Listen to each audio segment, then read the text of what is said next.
E aí a primeira pergunta é essa, né? O que danado é marketing? Para vocês, para que é que serve e o que é? Quem se dispõe? Luana, da Rede Colmeia. Marketing é como você mostra o seu produto. A estratégia que você tem em fotografar, ou em divulgar, ou em falar sobre o seu produto. Eu acho. Massa. A Mariana comentou aqui no chat que marketing é a publicidade, a divulgação. É isso. São as estratégias e os passos que a gente dá para a gente conseguir fazer com que o produto ou a marca da gente chegue a mais pessoas, seja reconhecido no mercado, essas coisas todas. E aí eu trouxe a definição formalzinha do dicionário, né?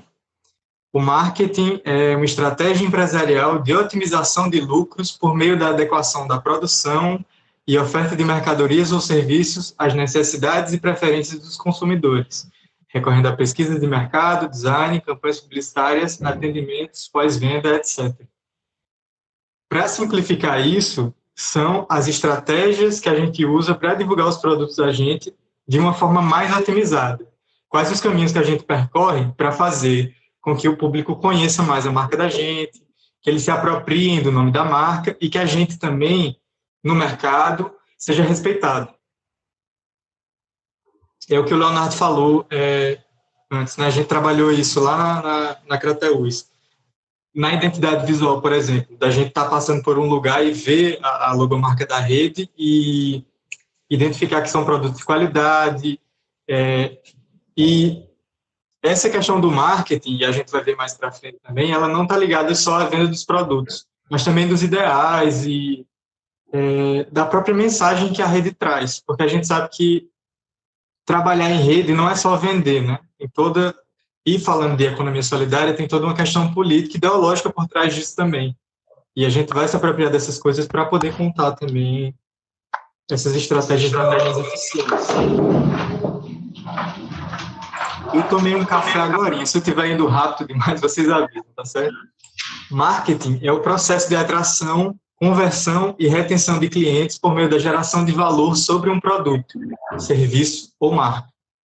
O objetivo do marketing é satisfazer as necessidades do mercado e seus consumidores para criar relacionamentos valiosos e gerar lucro por meio de vendas. Esse aqui eu acho que é mais simples de entender, mas é na mesma lógica. Como é que a gente consegue atrair, converter e reter clientes? Esses terminhos, conversão e retenção, a gente vai ver eles durante a apresentação. E aí o marketing digital, né? Que é basicamente, o objetivo é o mesmo, só que ele se utiliza de meios digitais para isso. Ele é esse conjunto de atividades, de estratégias que uma empresa, marca ou rede, no caso da gente, executa dentro do mundo virtual, nas redes sociais, nos sites. Hoje, quando a gente fala de marketing digital, a gente está falando primordialmente, e é o que a gente vai falar aqui hoje, de redes sociais, né? Porque até um tempo atrás, quando a gente falava de marketing digital, a gente falava de site, de e-mail, dessas propagandas de pop-up que a gente vê nos sites, mas tudo está muito concentrado nas redes sociais. Saiu uma pesquisa no começo desse ano, eu não lembro mais a porcentagem, mas que quando você pergunta para as pessoas o que é internet, elas apontam que internet são as redes sociais. É como se o Facebook, o WhatsApp, o Instagram, eles fossem as portas para muita gente. E normalmente é na porta que a gente consegue vender os produtos, né? Assim, pensando na internet. E aí as vantagens desse marketing digital, né? Essa atração dos clientes, que é mais fácil do que se a gente for para a mídia tradicional. E quando a gente fala em mídia tradicional, a gente vai falar dessa publicidade, desse marketing no rádio, na TV, no jornal. A segmentação de público. O que é essa segmentação? Quando a gente trata de redes sociais, a gente consegue identificar perfeitamente qual é o público-alvo da gente. A idade, o sexo, as opções de gosto, o perfil dessa pessoa, o que ela consome. Tudo. No Facebook, por exemplo, quando a gente vai criar um anúncio, a gente consegue determinar várias coisinhas específicas. E aí, por exemplo, se eu quiser divulgar só num bairro específico de uma cidade, usando esses anúncios de Facebook, a gente consegue anunciar só lá. E aí essa é a questão da segmentação. A gente consegue fazer isso no offline também, né, no presencial, de entender um público e ir especificamente nos espaços que eles estão. Mas na internet isso é mais efetivo. O relacionamento com os clientes, né, a gente consegue manter pelas redes sociais um relacionamento mais aberto, mais direto. E aí a gente vai ver lá na frente também que a ocupação das redes sociais para a gente, elas não consistem só em colocar os produtos que a gente tem para comercializar, mas ele passa por outras coisas também, que quando a gente está comercializando offline, isso acontece muito. A gente está numa feira, por exemplo, expondo os produtos da gente, e chegar um cliente que não quer só comprar e ir embora. Ele quer saber como é produzido, quem são as pessoas que estão por trás daquilo. E essa questão do relacionamento com os clientes, ele entra nessa outra estratégia de produção de conteúdo para as redes sociais, que a gente vai falar um pouquinho mais na frente. O custo baixo também, se a gente for comparar no investimento que a gente faz para aparecer numa mídia grande, por exemplo, como uma TV, um rádio, e o investimento que a gente faz numa rede social é gritante, assim. Primeiro porque a gente vai fazer um comparativo entre o Facebook e uma rádio, por exemplo. A gente tem X, vamos colocar R$200 para fazer um spot, uma propaganda da rede da gente circular no rádio por um mês, por exemplo. E aí a gente não sabe quantas pessoas vão escutar aquilo. A gente tem uma média do que a rádio fala aqui, a gente transmite para tantas pessoas, mas a gente não sabe especificamente quanto. No Facebook, é possível a gente investir uma quantia de dinheiro específica e colocar o número de pessoas que a gente quer atingir.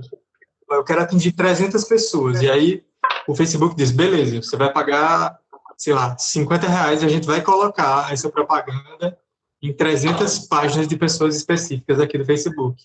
E a gente sabe que chega lá, é bem mais específico. E o custo é baixo em relação a essa mídia tradicional, né? Se a gente volta para a segmentação, é até mais efetivo. Porque, por exemplo, se a gente vende... Vamos lá, pegando os exemplos daqui, né? Na Solar, por exemplo, eles trabalham com arte e reciclagem. E o público é muito específico. Ele tem que ter alguns gostos e algumas tendências políticas, por exemplo, para poder consumir esse tipo de produto. Se a gente coloca essa propaganda no rádio, ela pode chegar a muitas pessoas, mas não vai atingir os clientes em potencial que a gente quer. E quando a gente fala em redes sociais, a gente consegue especificar esses gostos políticos, ideológicos.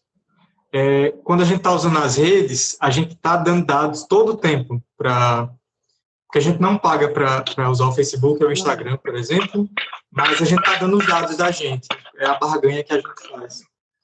E aí esses dados estão sendo vendidos para pessoas, enfim, é outra discussão. Mas a gente consegue identificar melhor o público. E aí a mensuração de resultados também. Quando a gente faz uma campanha, ou uma ação mesmo, a gente vai para um lugar específico e vai vender os produtos e vai panfletar, a gente não sabe muito bem quantas pessoas, em média, a gente pode ter alcançado. Nas redes sociais, a gente tem isso tudo determinadinho. Quantas pessoas a gente alcançou com a postagem, quantas curtidas, quantos compartilhamentos, a gente consegue mensurar até onde essas ações que a gente está fazendo nas redes sociais alcançam. Né? E aí as ferramentas, né? Eu vou trazer algumas ferramentas do marketing digital no geral. E aí, lá para o final, a gente vai ver algumas específicas para uma ação mais voltada para as redes sociais, certo? Eu não estou trazendo nenhum nome de ferramenta específico, porque existem várias, mas eu estou trazendo a espécie de técnica que a gente usa, tá? A primeira delas é o monitoramento de palavras-chave. Por exemplo, quando a gente posta alguma coisa no Facebook ou no Instagram, a gente consegue usar as hashtags, né? Aquele joguinho da velha, e colocar uma palavra específica que remeta ao produto ou alguma coisa da postagem. Por exemplo, eu posso comercializar e colocar uma hashtag economia solidária. E aí, quando eu clico naquela hashtag, eu vou ver todas as postagens que estão relacionadas ao tema, tudo que tem da economia solidária. E aí a gente pode criar hashtags específicas com o nome do produto da gente, o nome do empreendimento, e nesse monitoramento de palavra-chave a gente entender, na verdade, mensurar qual o alcance dessas redes, né? Dessa hashtag. O e-mail marketing é uma coisa mais antiguinha, mas ela funciona assim melhor para empresas mesmo, né? Que é a ideia de ter um banco de dados de e-mail de clientes para conseguir entrar em contato e oferecer ofertas.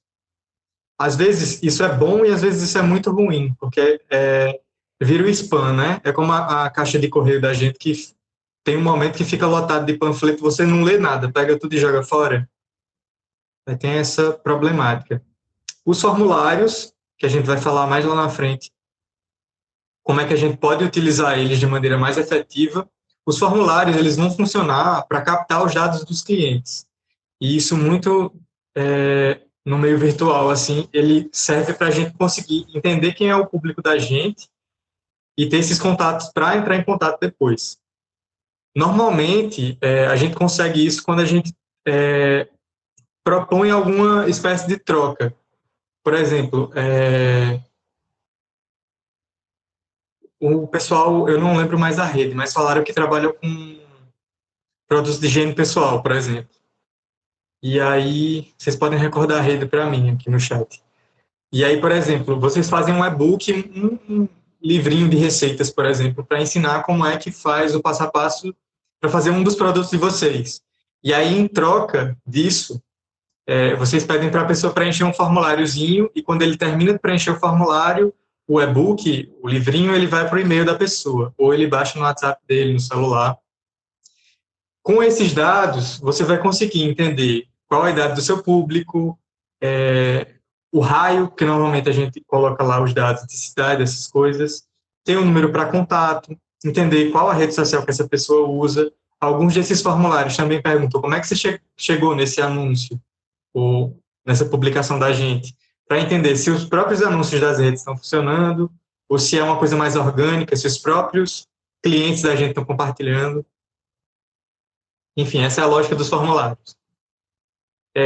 Análise de dados, que é entender pelo Facebook ou pelo Instagram essa expansão das postagens, a rede comédia, que produz os sabonetes, digamos assim, as coisas para higiene pessoal. Sim, a análise de dados, ela serve para a gente entender o alcance dessas postagens, né? Quantas pessoas curtiram, quantas pessoas compartilharam, se a gente teve muita interação na postagem, que é outra coisa que a gente precisa pensar, eu vou trazer mais para frente também, que quando a gente está nas redes sociais, a gente precisa ter um relacionamento menos de empreendimento, de negócio, e mais de uma pessoa falando com outra pessoa. Tem outra pessoa lá do outro lado e ela não quer ser tratada como um número, ela quer um tratamento especial. Alguém falou que as pessoas querem que responda no mesmo dia, na mesma hora. A gente não pode fazer tudo o que o cliente quer, mas a gente precisa facilitar essa comunicação para que ele se sinta especial. É uma coisa que a gente vai ver no marketing humanizado. Mais para frente um pouquinho também. E essa mensuração de resultados é a mesma coisa, né? Como é que a gente consegue entender o alcance dessas publicações, o alcance dessas ações que a gente está propondo. Essas coisas a gente vai ver mais na prática um pouquinho lá na frente. E aí a gente vem para o marketing humanizado, né? Qual a lógica disso? Existia um marketing que aí eles vão usar uma terminologia chamada negócio para negócio, que quando você estava fazendo uma ação de publicidade, você não estava pensando no cliente como uma pessoa única, mas você estava pensando no cliente como um ser que tem dinheiro para comprar os produtos, e acabou. Ou vender para outra empresa. Eles usam B2B, que é uma sigla em inglês, mas é tipo empresa para empresa, é um negócio direto e não tem humanos intermediando. Desse lado tem empresa, do outro lado tem empresa e acabou. Só que com o advento das redes sociais e como os clientes estão cada vez mais exigentes, os grandes nomes da publicidade, eles começam a mudar a abordagem com as pessoas, né? E se pensa agora no marketing humanizado. Como é que a gente consegue fazer de maneira mais pessoal, de maneira mais... deixa eu ver um adjetivo aqui. Customizada, sabe? Que o cliente... muitas vezes a gente usa redes sociais, por exemplo, de uma empresa como, sei lá, o Magazine Luiza, por exemplo. E a gente entra em contato com eles no chat do Facebook para falar alguma coisa. E aí é uma máquina, um robozinho que está falando com a gente. Mas por mais que seja uma máquina, às vezes eles criam estratégias para que você sinta falando com um ser humano. A própria Magalu, que é o mascote, digamos assim, do Magazine Luiza, ela foi criada para isso, para que você fale com um robô, mas é um robô legal, um robô descolado, um robô que às vezes faz piadinha nas redes sociais, essas coisas todas, né? E aí, para a gente, que nós somos humanos mesmo, é mais fácil dar esse tratamento para os clientes, né? Quando eu entrei na agência de publicidade, há uns 4, 5 anos atrás, a gente estava nesse momento de transição. As marcas estavam saindo dessa coisa dura, de a gente é uma empresa e a gente responde sério, para uma coisa mais personalizada, para que as pessoas do outro lado entendessem que eles não estavam falando com um robô.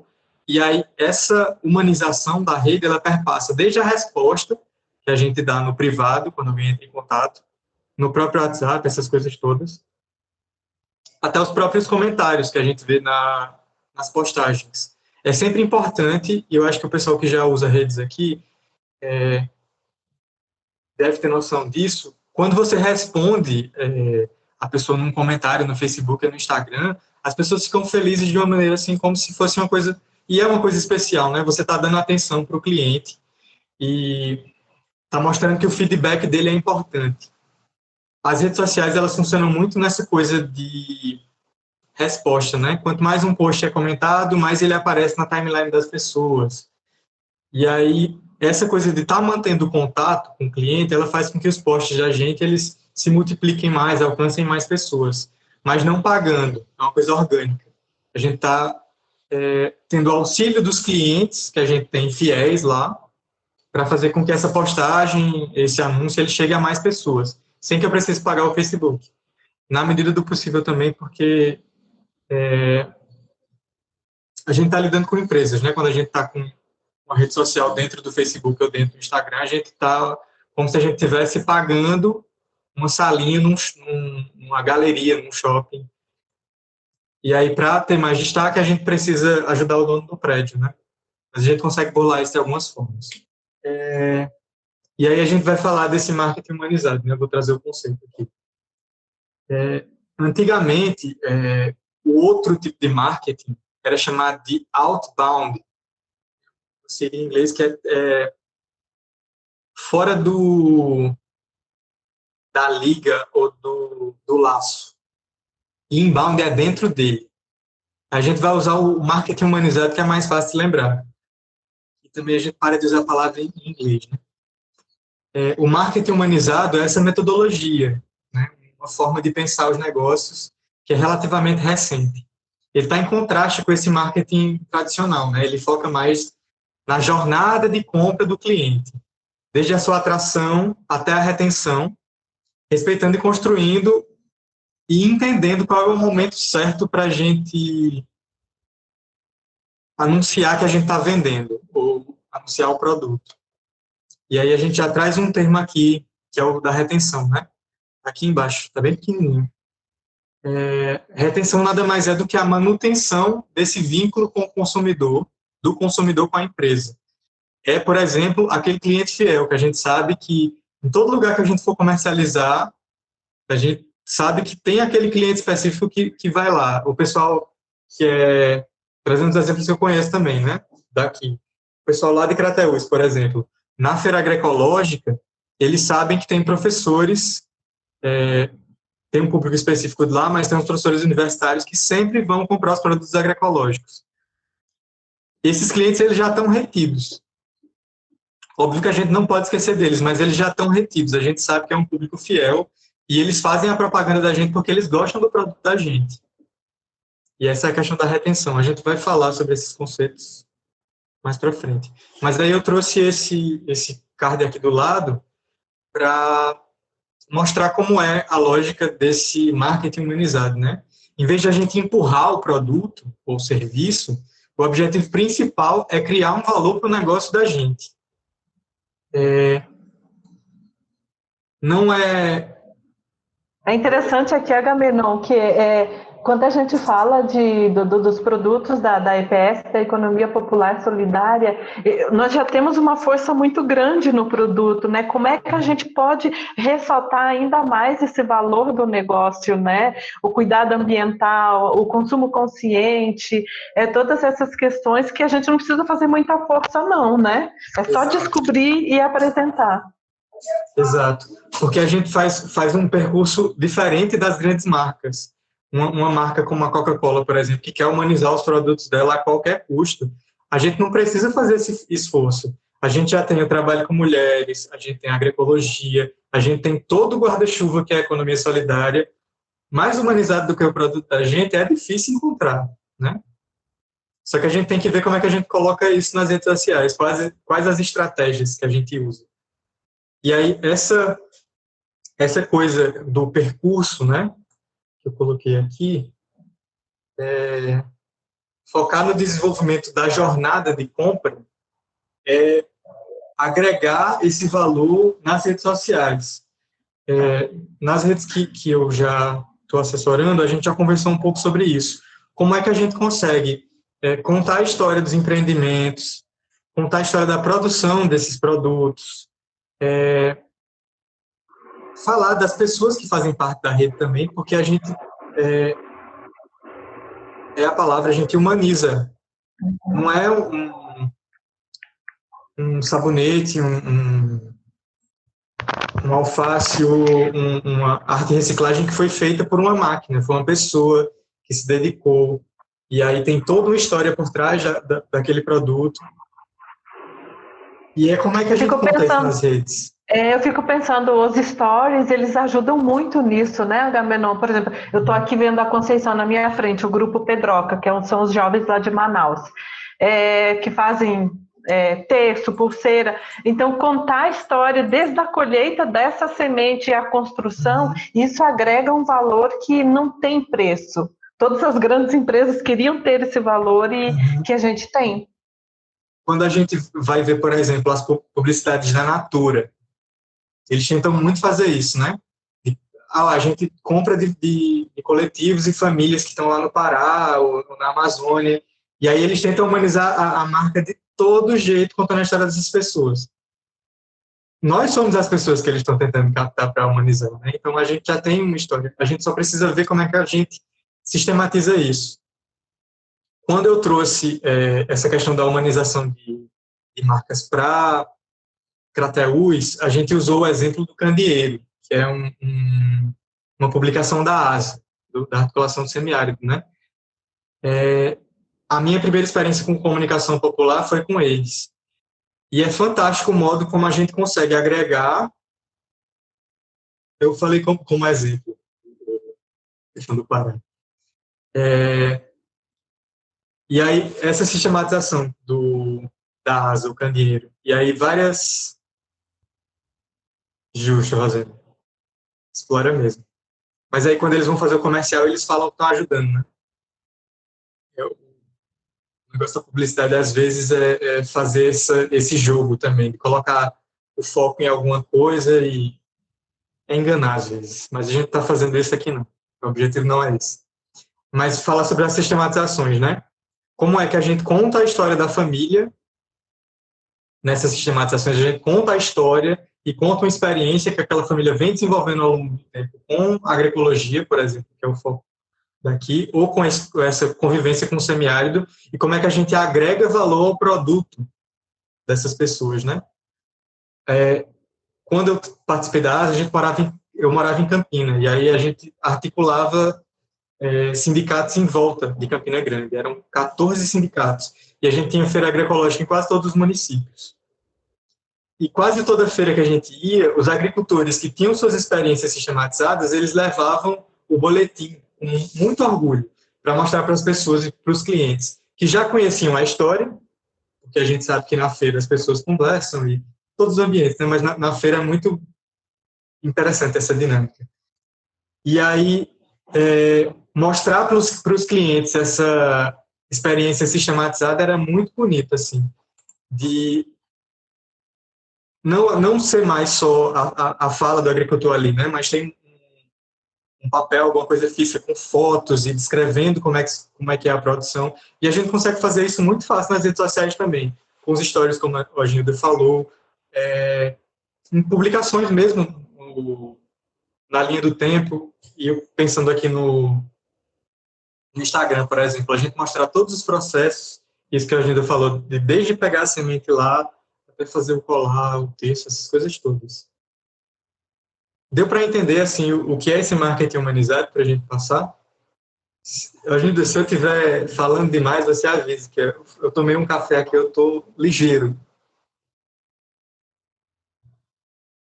Pode tranquilo, eu estou de olho na hora aqui. Os demais também, se tiverem alguma dúvida, podem ir colocando aqui no chat e a gente vai dialogando, tá bom, gente? Até aqui tá tranquilo? Tá humanizado? Tá humanizado.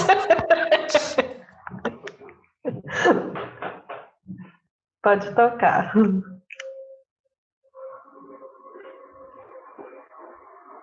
Muito bom que ela, né, trouxe aqui.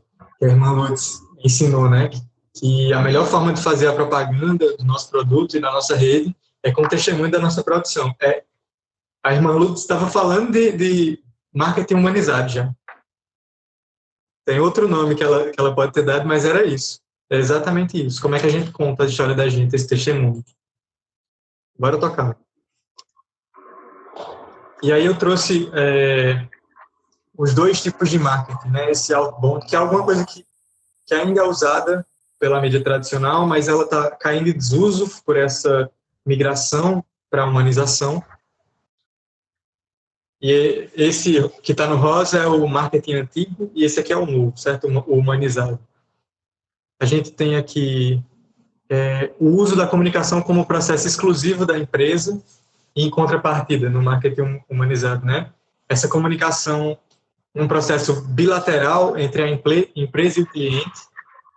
A gente tem essa comunicação mais direta. No antigo, né? A empresa procura o cliente. E no novo, né, o cliente vem até a empresa. A gente vê muito em rede social isso, né? No antigo, esses conteúdos voltados somente para a venda do produto, a gente quer empurrar em cima de vocês o que a gente está vendendo. No novo, nesse marketing humanizado, a gente tem uma oferta de conteúdos mais relevantes, né, para o cliente. Como a gente traz na rede da gente, por exemplo, nem todo mundo sabe o que é economia solidária. E a gente explicar para os clientes o que é isso, ou trazer os conceitos de agroecologia, essas coisas todas que perpassam os processos da gente, né?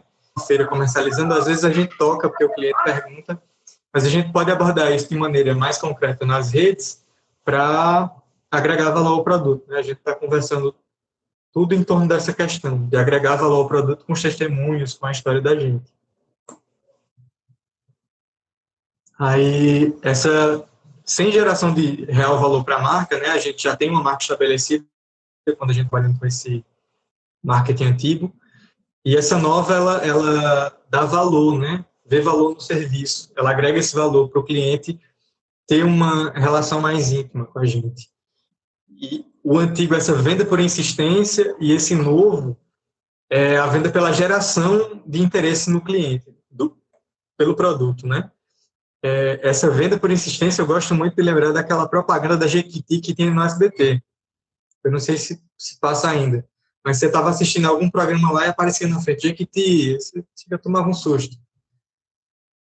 O Compre Batom, uma propaganda bem antiga, não sei se todo mundo lembra, mas que tinha na TV, Compre Batom, que era um negócio que você tem que comprar, você tem que consumir.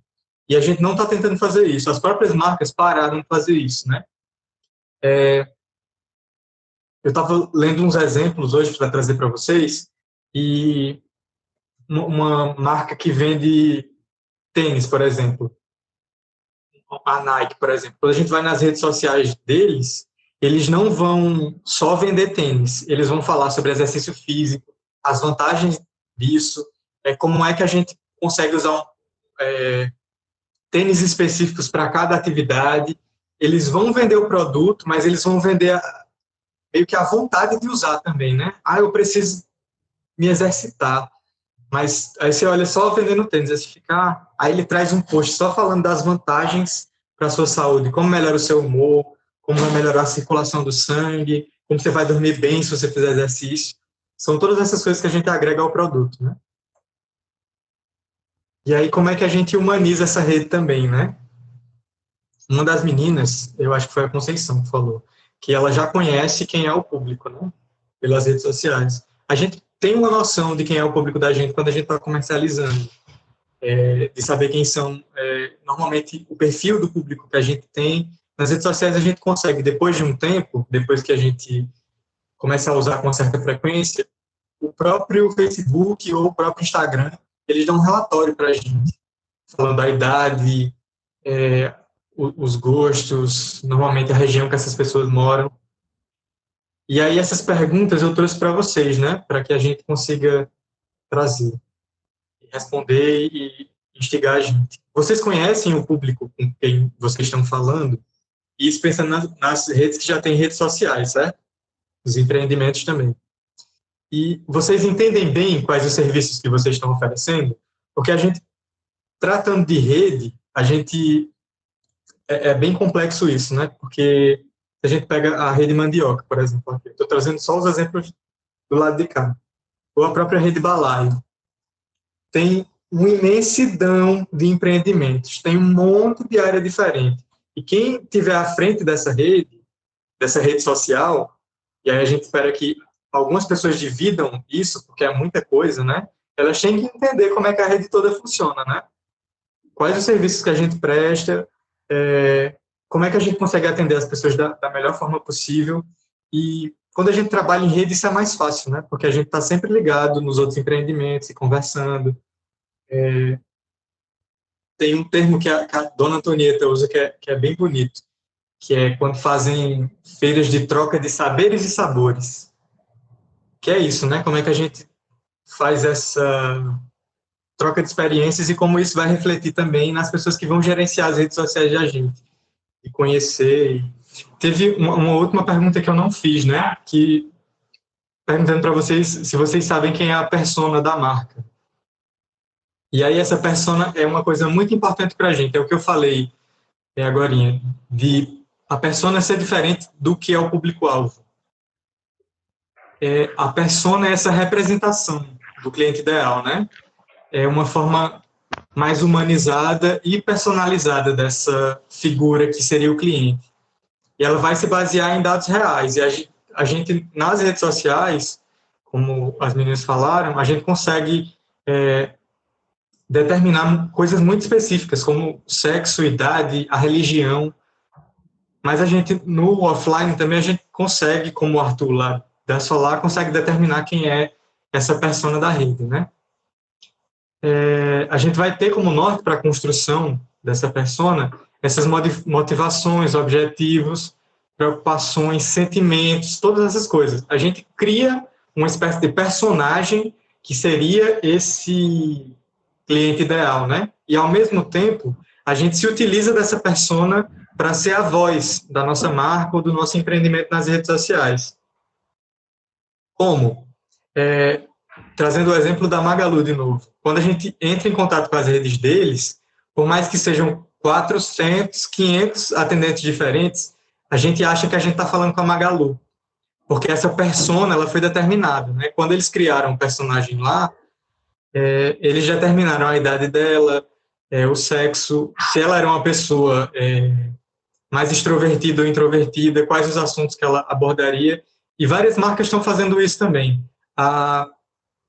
Trazendo a Natura de novo, eu sei que não é bom exemplo, mas eles, nas redes sociais, no Twitter, eles criaram uma personagem semelhante à Magalu, que é a Nath da Natura. E ela é uma menina, eu acho que ela deve ter uns 18 anos, mais ou menos, e ela interage como se ela fosse uma menina. A gente sabe que tem um publicitário por trás, tem um social media por trás, que pode ser um homem, uma mulher, tanto faz, mas toda vez que se responde na rede, se responde com o mesmo tom de voz.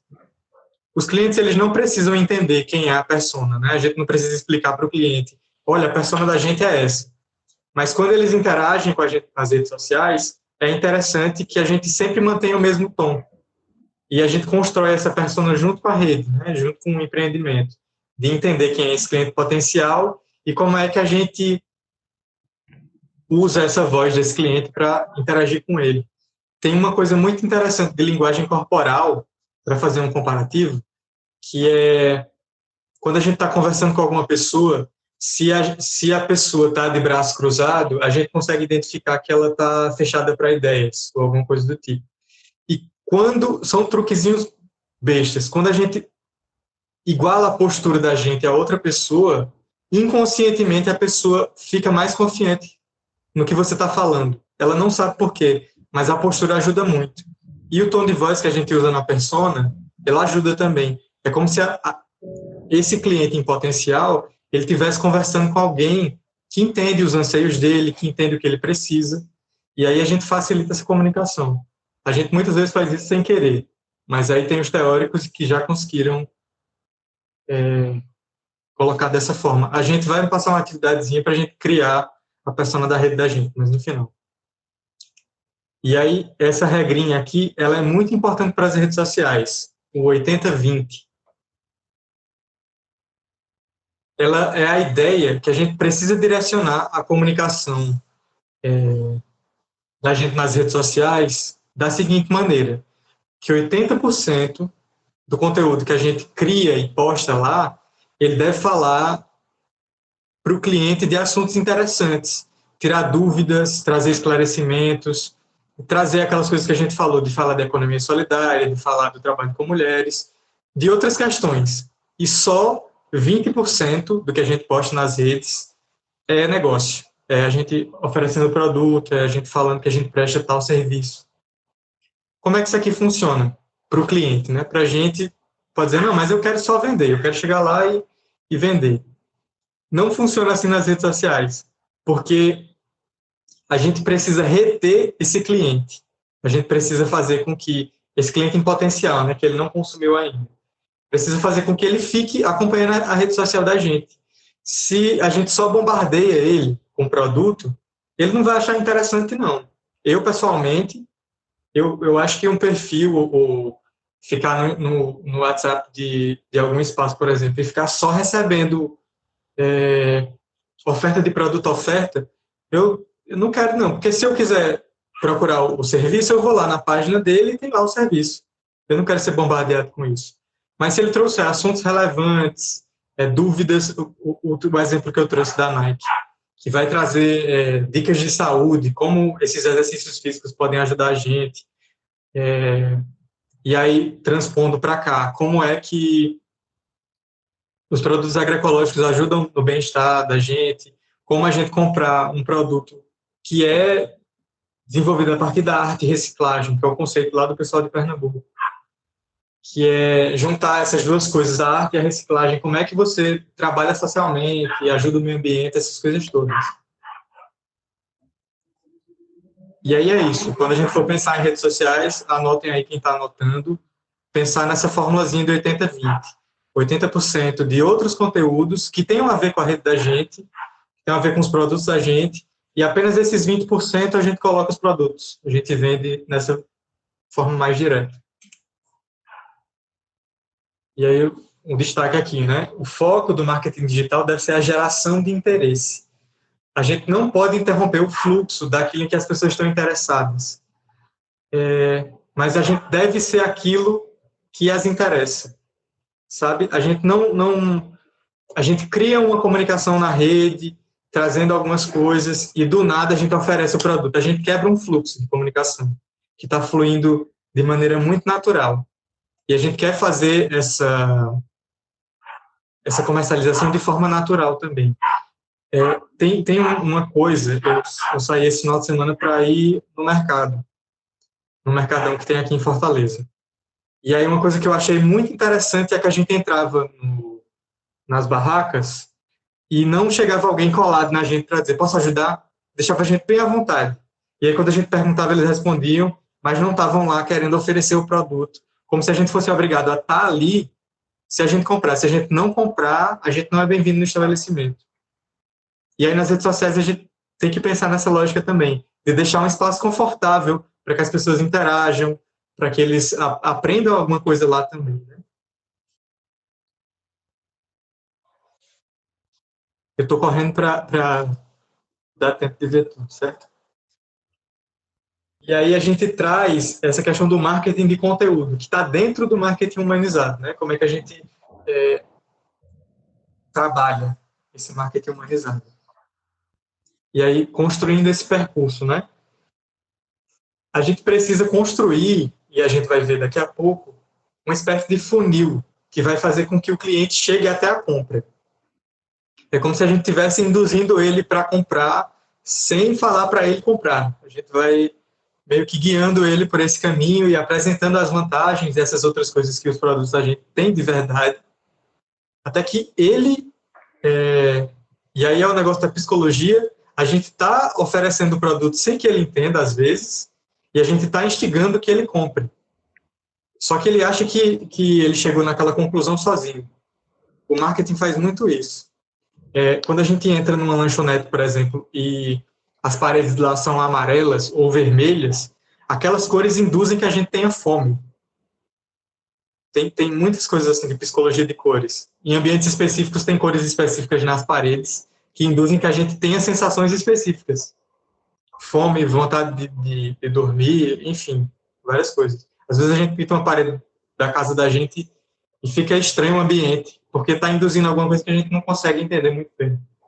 Mas vamos voltar aqui. A produção de conteúdo é um dos pilares do marketing humanizado, né? A ideia é construir um caminho para que o consumidor chegue até esse fechamento da compra. E para isso a gente pode utilizar uma metodologia chamada funil de vendas ou funil de marketing. O funil é por onde esse potencial cliente vai passar até chegar na compra. Estou indo rápido demais ou está tranquilo?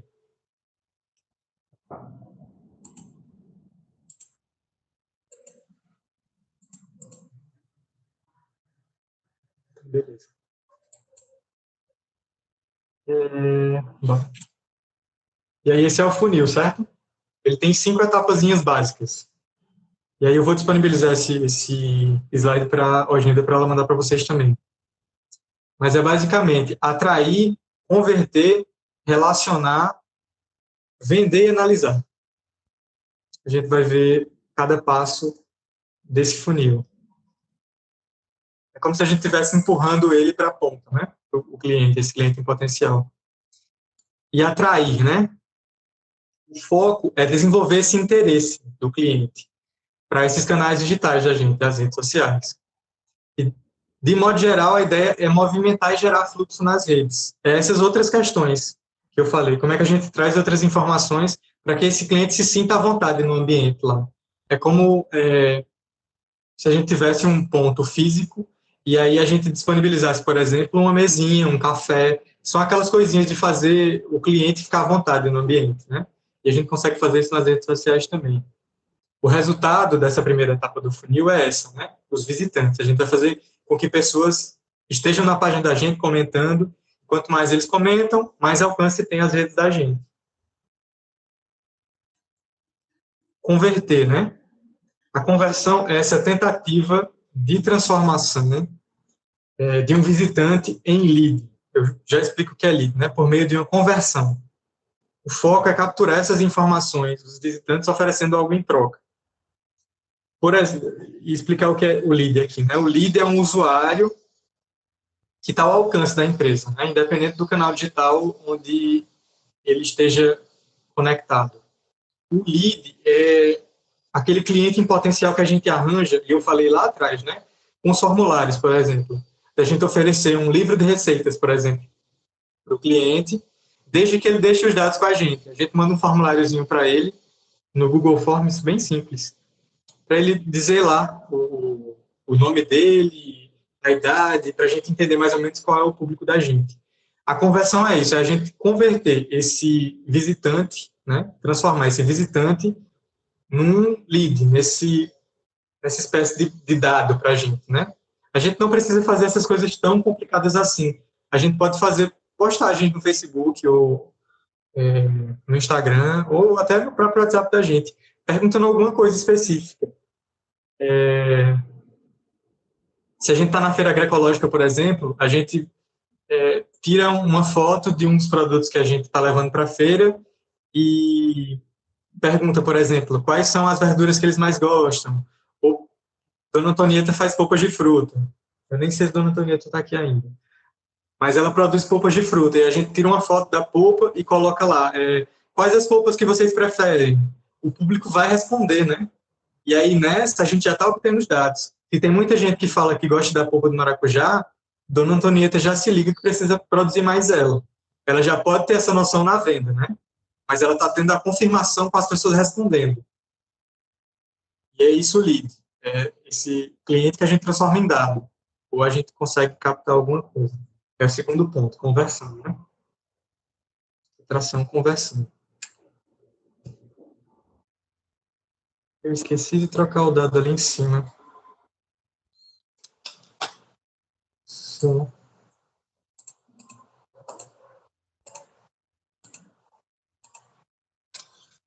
Tá, aqui é relacional, tá, pessoal? Eu não mudei o título aqui em cima. Relacionar é desenvolver esse relacionamento entre a empresa e um prospect. Eu estou trazendo os termos que normalmente usam na publicidade, mas esse prospect é alguém que mostrou interesse nos produtos da gente, no conteúdo da gente, né? A gente postou esse post, Dona Antonieta postou a foto, perguntando quais as polpas de fruta que eles mais gostavam. Esse cliente específico, ele respondeu sendo que eu gostava de maracujá, e respondeu outro post, e respondeu outro, e a gente vê... Agamenon, esse é o crush? É esse. É o crush. A gente está almejando ele. A gente já se ligou que essa pessoa é um cliente potencial. E aí a gente está chamando de prospect aqui, tá? Mas é o cliente em potencial. E aí o intuito é conduzir ele para esse momento ideal que é para a venda, né? Se a gente for vendo o funil, está afunilando mais, daqui a pouco ele chega na ponta. E aí a gente chega na venda, né? Todos os outros passos de despertar esses interesses subliminares nos clientes, eles trazem a gente para cá. E aí, a diferença desse marketing digital para o marketing tradicional é que facilita muito a venda no sentido de o cliente vai vir para a gente. A gente não precisa oferecer o produto para ele. Quando a gente desperta esse interesse através dessas outras coisas, né, de falar como é feita a produção, de agregar valor, os princípios da economia solidária, do trabalho com mulheres, de todas essas coisas que a gente já sabe, né? Quando a gente publiciza isso nas redes da gente, a gente está agregando valor e faz com que a gente instigue esse cliente para chegar nesse ponto, que é a venda. E aí, pós-venda, que é a última etapa do funil. A gente já conseguiu vender, foi bonito demais, mas a gente precisa analisar como é que esse processo todo ocorreu. Se alguma dessas etapas foi falha. E aí, nessa análise, eu imagino que os outros módulos também falaram de outras coisas de comercialização, mas toda vez que a gente faz um processo de produção, de pensar a comunicação, a gente precisa analisar o processo sempre, né? Não é um negócio que a gente botou no papel e vai ser do jeito que a gente imaginou que seria, né? A gente vai ficar fazendo esse negócio de ir e voltar, ver se funciona, deu certo, não deu certo, porque a gente está lidando com gente, né? E não é simples, não é uma fórmula 1 mais 1 igual a 2 e acabou-se. A gente precisa analisar sempre como é que esse processo acontece. E aí o resultado é um processo mais ágil. Quanto mais a gente experimenta e experiencia usar esse funil de levar o cliente para lá, a gente vai sabendo como é que a gente se comunica melhor, né? E aí o funil todo, ele desboca nisso aqui. Eu tinha colocado 5 tópicos, mas a retenção, ela está como foco geral da gente, né? Que a gente precisa sempre lembrar que manter um cliente é mais fácil do que conseguir um cliente novo. Se a gente tem aqueles clientes fiéis lá, a gente já está assegurado, mas a gente precisa, se a gente sabe que tem um cliente que vai sempre comprar lá, a gente não vai tratar ele mal, a gente vai tratar ele da melhor maneira possível, porque a gente já sabe que, pronto, esse aqui a gente conquistou, mas a gente não quer perder ele. E aí, a própria irmã falou, né, um comentário de alguém satisfeito traz mais clientes também. Em compensação, a gente sabe, e aí nas redes sociais é um negócio absurdo, que os comentários positivos em relação a uma marca, eles nem sempre convertem tanto quanto um comentário negativo, né? Se a gente faz uma venda e não entrega direito, ou entrega um produto defeituoso, uma postagem nas redes sociais pode ser um negócio, assim, extremamente prejudicial para a gente. Então, a gente tem que sempre pensar nisso, né? De manter os clientes e estabelecer uma comunicação bem positiva, para que os feedbacks sejam positivos também. Deu uma carreira. E aí a gente vai falar de métricas, né? As métricas são espécies de formas de a gente conseguir mensurar o alcance desses... Desculpa, travou aqui. Vocês estão vendo a tela?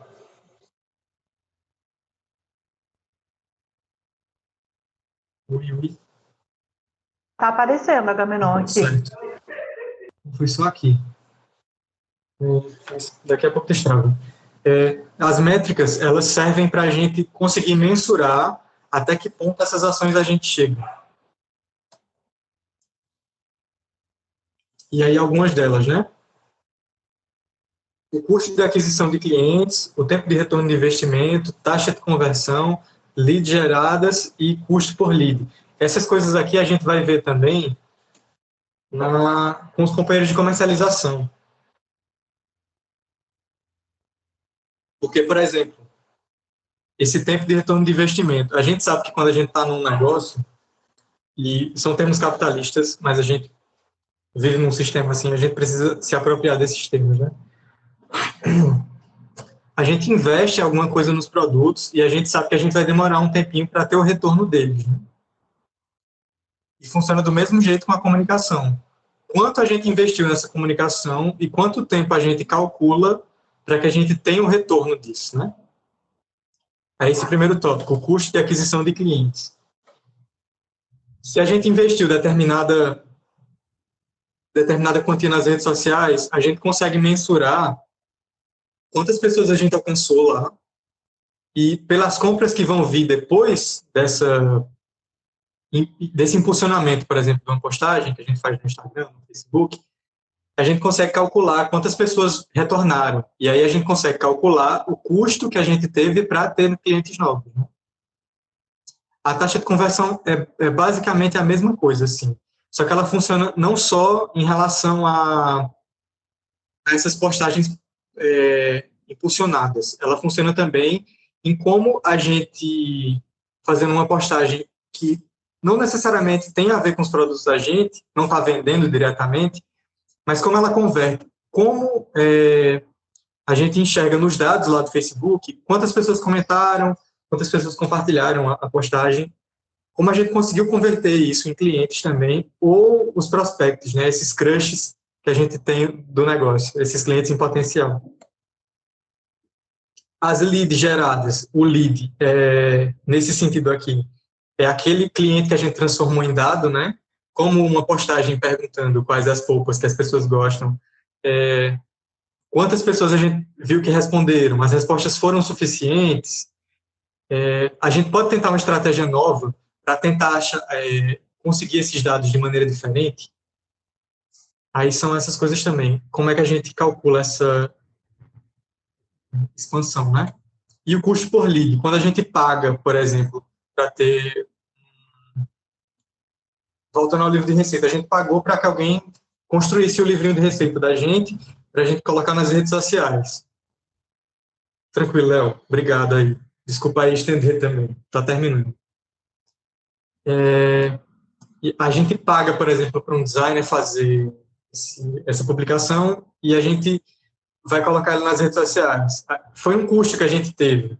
E qual o retorno? Quantos clientes a gente conseguiu com essa publicação? Aí são essas coisas que a gente tem que colocar mesmo na ponta do papel, porque comunicar não é só conversar, não é só postar nas redes sociais, a gente precisa de um planejamento, né? Uma estratégia, então. E aí eu espero que essas coisas que eu trouxe, elas abram de alguma forma, a gente só trouxe os conceitos, né? Trouxe uma estratégia aqui também, mas que elas abram de alguma forma a cabeça da gente para pensar de maneira mais estratégica, pensar como rede, como é que a gente consegue comunicar essa riqueza toda de experiência que a gente tem, né? Como é que a gente consegue publicizar isso. Então, até quinta-feira. Valeu, gente. Até. Obrigada.